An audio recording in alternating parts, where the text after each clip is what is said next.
నిజాంపేట మండల కేంద్రంలోని ప్రాథమిక పాఠశాలలో నేడు ఇన్ఛార్జి ప్రధానోపాధ్యాయురాలు అరుణ ఆధ్వర్యంలో విద్యార్థులకు ఉచిత పాఠ్యపుస్తకాలు, ఏకరూప దుస్తులను అందించడం జరిగింది. అలాగే యోగా డే సందర్భంగా విద్యార్థులతో యోగా కార్యక్రమాలు చేపట్టామని తెలిపారు. ఈ కార్యక్రమంలో పాఠశాల చైర్పర్సన్ శ్వేత, ఉపాధ్యాయులు వినయ్, వినోద్, శ్వేత, బాల్, లక్ష్మి, వివో, లక్ష్మి, విద్యార్థుల తల్లిదండ్రులు తదితరులు పాల్గొన్నారు.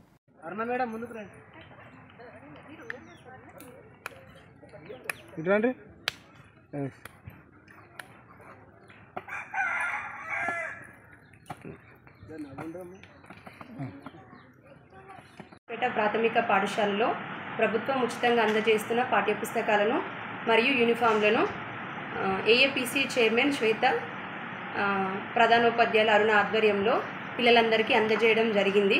అట్లనే యోగా దినోత్సవం సందర్భంగా పిల్లలతో యోగా కార్యక్రమాన్ని నిర్వహించడం జరిగింది. ప్రభుత్వ పాఠశాలలో అన్ని రకాల సదుపాయాలను కల్పిస్తున్నందున తల్లిదండ్రులందరూ పిల్లల్ని ప్రాథమిక పాఠశాలలో చేర్చాల్సిందిగా కోరుతున్నాం.